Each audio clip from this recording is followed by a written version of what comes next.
Hello students and my dear friends, I am Dr. Shalini Shula and today is 12th of October 2021, Tuesday. Inspiration of the day is if you fell down yesterday, stand up today. In today's discussion, we are going to cover these articles. So let's start with article number 1 given on page number 1. Gujarat, Maharashtra on the verge of energy crisis. आज के business standard में बहुत सारी जो news है वो energy crisis है, जो कोल शॉर्टेज है उस पर रिलेटेड है। तो जितनी भी न्यूज़ बिजनेस स्टैंडर्ड में आज एनर्जी क्राइसिस और कोल सप्लाई शॉर्टेज को लेकर के हो, उसको कलेक्ट करके एक ही न्यूज़ आर्टिकल में आज हमने डिस्कस किया है। तो बेसिकली न्यूज़ क्या है, फर्स्ट पेज पे दिया हुआ है, Amit Shah chairs ministers meet over coal crisis. कल ही हमने डिस्कस किया था कि यूनियन मिनिस्ट्रीज़ ने, जो पावर मिनिस्ट्री है और जो रिलेटेड मिनिस्ट्रीज़ हैं, उन सब ने कोल और पावर की जो शॉर्टेज है उससे डिनाई किया था। गवर्नमेंट ने कहा था कि सीआईएल के पास सफिशेंट कोल अवेलेबल है and there is not going to be any power outage और energy shortage in the country. और कल के बाद union minister Amit Shah on Monday held a meeting with coal minister and power minister on this particular coal and power shortage. Apart from these ministerial representative, state-owned power generator NTPC representatives were also there in the meeting.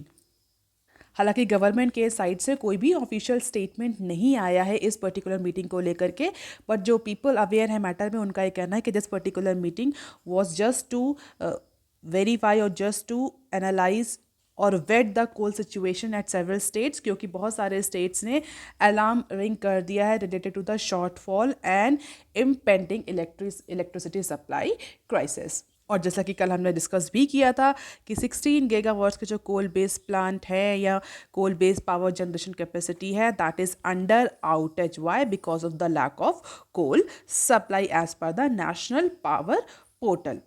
और इसी के बाद से कोल ministry, power ministry और जो other related ministries हैं, उन्होंने कल स्टेटमेंट भी दिया था संडे को कि इंडिया के पास सफिशेंट कोल है, ऐसी कोई इलेक्ट्रिसिटी की शॉर्टेज नहीं होने वाली है।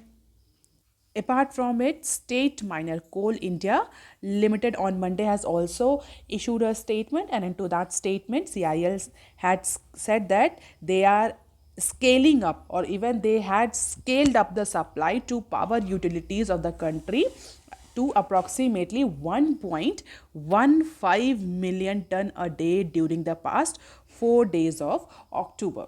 And as per the CIL, this offtake has gone up to 1.73 MTs per day during the month of October. और पिछले साल के कंपैरिजन में it has seen 10% growth rate in terms of supplies to power utilities. And this is the fast check. Coal India production approximately 126 million tons, that is 9.6% year on year basis growth rate in comparison to the last year. And this is the target that has been stated or set for financial year 22, approximately 640 million ton. और अगर कोल loading को देखें तो financial year 22 में it was approximately 176.3 rakes per day, जो कि 21 तक increase होते होते 225.3 रैक्स पर डे तक पहुंच गया है in order to meet out this particular target of coal production. और उसी के बाद जितने भी जो मेजर स्टेट्स हैं, प्रोड्यूसिंग स्टेट्स हैं हम ये कह सकते हैं, जो कि basically thermal power electricity generation पर जिनका ज़्यादा फोकस है, जैसे कि गुजरात, महाराष्ट्र, उत्तर प्रदेश, इन सारे स्टेट्स ने अपने अपने स्टेट्स में एनर्जी को सेव करने के लिए एडवर्टीजमेंट भी शुरू कर दिया है। स्विच ऑफ का जो बैनर है वो भी लगा दिया है, चाहे सोशल मीडिया हो चाहे वो ऑफलाइन प्रमोशन हो, स्टेट्स ने स्टार्ट कर दिया है इन ऑर्डर टू मिटिगेट और कंट्रोल द एनर्जी शॉर्टेज। और गुजरात और Maharashtra, as per the recent data, Gujarat और महाराष्ट्र जैसे स्टेट वो बिल्कुल लास्ट कगार पर खड़े हैं कि एनर्जी क्राइसिस उनके स्टेट में आ जाए. So the two major industrial states of country, Maharashtra and Gujarat, could face energy crunch as the domestic coal supply is running short and imported coal-based generation has been stopped as per the recent information, as per the recent data. लेकिन अगर इनके इन states के different different departments को देखा जाए तो department जो energy department जो है they are actually saying something else, government is saying something else, and because of this a confusion is creating or confusion is getting created. Why? Because Maharashtra government on the one hand is saying that there is a shortage and there is going to be the shortage of electricity supply. On the other hand, state energy department raising alarm, and generating stations are saying that they have enough power supply and they have enough core supply, and generating companies and generating stations are saying that power supply situation is under control and still there is no shortage or a significant shortage of coal. So there is a confusing statement by generating stations as and energy departments of state government. और जैसा कि हमने discuss किया भी था कि अगर ये एनर्जी शॉर्टेज हुआ या पावर आउटेज हुआ तो that may hamper the India's economic recovery, और उसी पावर आउटेज रिस्क को देखते हुए नोमुरा ने इंडिया की जो ग्रोथ प्रोजेक्शंस हैं उनको लेकर के क्वेश्चन मार्क करना शुरू कर दिया है. Demand remaining strong in India but there are supply side headwinds in areas like chip, automobile में चिप की जो शॉर्टेज है उसको लेकर के, which is bothering the auto sector, and the coal shortage which threaten to put parts of the country into darkness as per the Nomura. तो जो agencies हैं, क्रेडिट रेटिंग एजेंसीज़ हैं, फाइनेंशियल इंस्टीट्यूशंस हैं, उन्होंने अब इस पर्टिकुलर पावर आउटेज रिस्क को analyse करना शुरू कर दिया और इसके बहुत ज़्यादा चांसेस हैं कि अगर गवर्नमेंट इसको कंट्रोल नहीं कर पाती है तो बहुत सारी जो एजेंसीज़ हैं, रेटिंग एजेंसीज़ हैं, वो इंडिया की ग्रोथ प्रोजेक्शंस को फिर से रिवाइज करें एंड मोर और less it is going to be in downward direction. So, with the power demand likely to rise amid the continued economic normalization and upcoming festive sales, supply side disruption pose an important near-term downside risk to growth momentum as per the Nomura. As I discussed in previous news analysis discussion as well, that because of the economic recovery, power consumption, energy consumption will increase, and if there is a shortage of coal, if there is a shortage of or outage of power, then that particular condition or supply side factor or constraint may definitely impact the or will definitely impact the India's economic growth prospect or growth pace. और उसी को लेकर के नॉमिना ने red signal race कर दिया है और कहा है कि अगर यही सिचुएशन कंटिन्यू रहती है, पावर आउटेज का रिस्क रहता है, तो फिर से रिटेल जो इन्फ्लेशन जो कि अभी 6 के पॉइंट के नीचे आई, थोड़ी सी कंट्रोल हुई है सीपीआई इन्फ्लेशन, वो अब फिर से बढ़ेगी. क्यों? क्योंकि रॉ मटेरियल का कॉस्ट बढ़ेगा, प्रोक्योरमेंट कॉस्ट बढ़ेगी because of the electricity shortage. Chip की शॉर्टेज तो ऑटोमोबाइल इंडस्ट्री को डैम्पन कर ही रही है, वो हम कई बार डिस्कस कर चुके हैं. So the brokerage up its CPI inflation target for financial year 2022 to 5.2%. Earlier it was 5%. तो सीपीआई का डेटा रिवाइज कर दिया है नामुरा ने. कहा है कि इस पावर आउटेज की वजह से अभी फ़िलहाल के लिए 5 पॉइंट से लेकर के 5.2% का इंक्रीज़ किया है. अगर ये पावर आउटेज का जो रिस्क है ये कंटिन्यू रहता है और गवर्नमेंट इसको कंट्रोल नहीं कर पाती है तो इस बात के भी चांसेस हैं कि इस पर्टिकुलर डेटा को भी रिवाइज़ किया जाए और जो अदर एजेंसीज़ हैं वो भी इंडिया के इकोनॉमिक ग्रोथ प्रॉस्पेक्ट को लेकर के रिविजन कर सकती हैं, and that is again going to hamper the investor sentiments and investment inflow in Indian economy.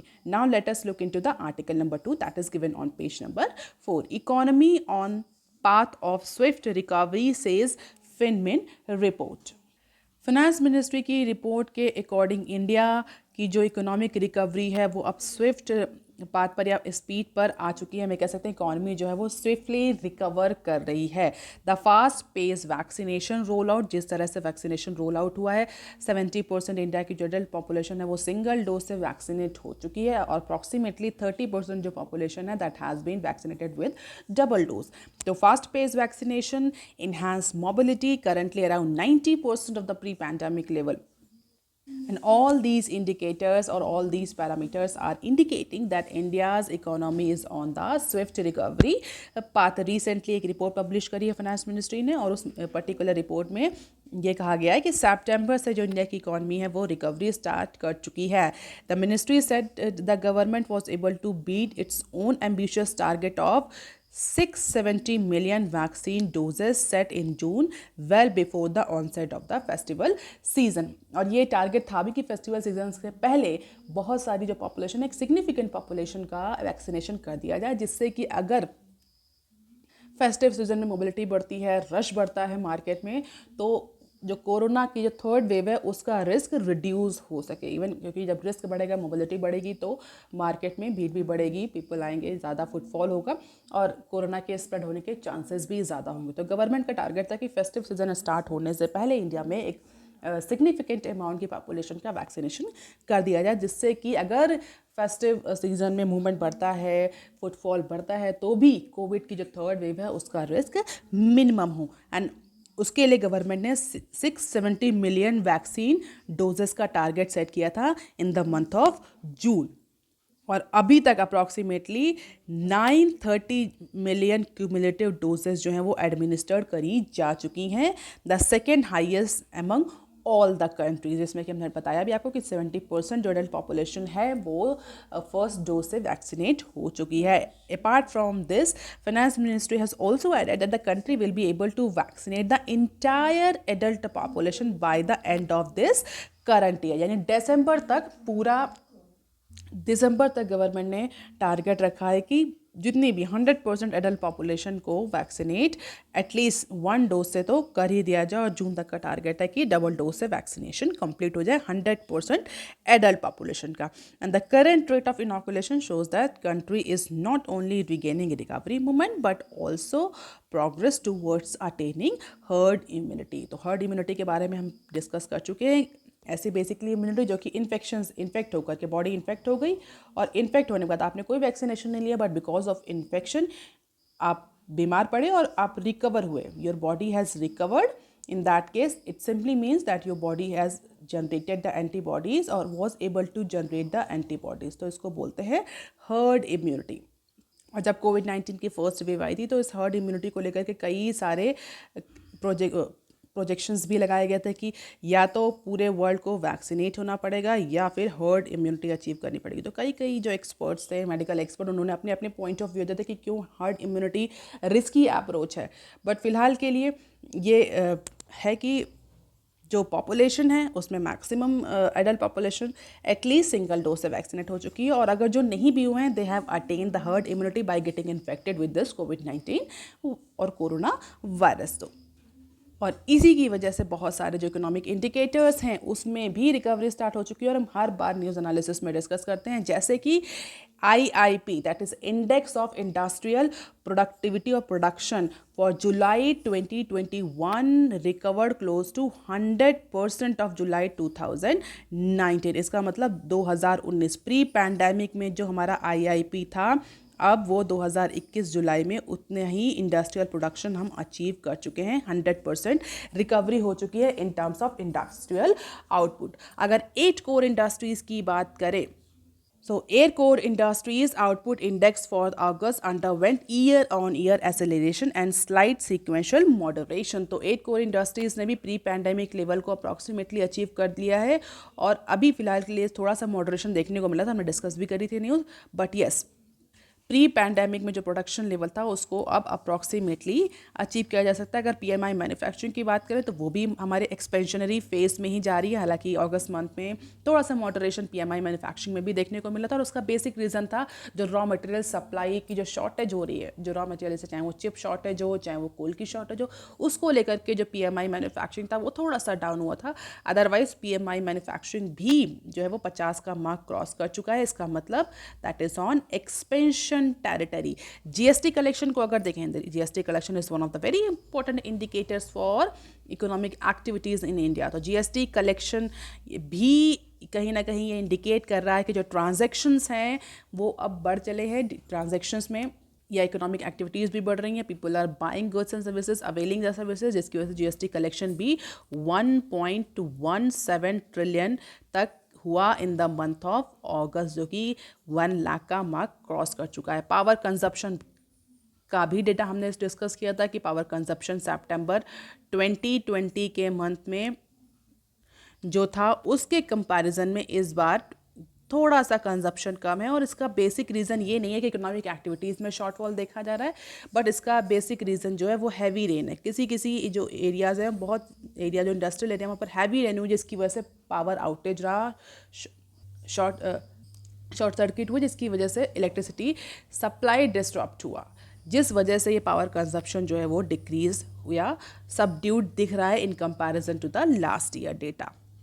Rail freight की बात करें तो रेल फिट भी इंक्रीज हुआ है, पिछले साल के कंपैरिजन में 3.6% का इंक्रीज देखा गया है रेल के फिट में, लोडिंग और अनलोडिंग में। तो ऑल हाई फ्रीक्वेंसी इंडिकेटर्स और macro and micro economic data are indicating a good recovery, but chip shortage and coal shortage may dampen this economic recovery pace if government is not able to control this situation. Now let us look into the few other news clips. Invesco hits out, only promoters will gain. So Invesco, the largest share of Zee Entertainment Enterprises, that is Zeal, has raised the question over the company's proposed merger with Sony Pictures, और उसको लेकर के हमने discuss भी किया था कि Invesco court भी गया था, इस एक्स्ट्रा ऑर्डिनरी ईजीएम के लिए भी अप्लाई किया था, और कोर्ट ने डायरेक्ट किया था, एनसीएलटी ने डायरेक्ट भी किया था जील को कि वो एक्स्ट्रा ऑर्डिनरी जनरल मीटिंग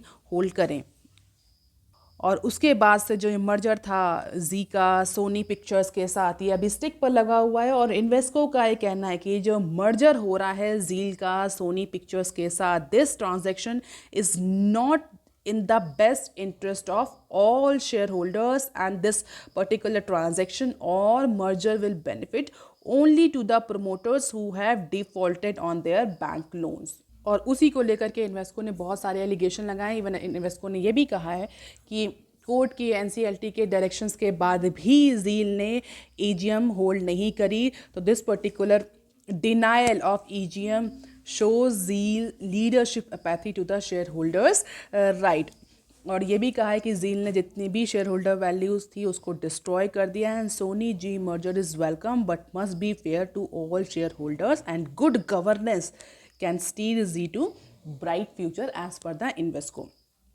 तो ये सारे एलिगेशंस जो हैं इन्वेस्को ने Zeal पर लगाए हैं। Now let us see how Zee will respond on all these matters. Now let us look into the next clips. Akasha get NOC plan to start flight in 2022.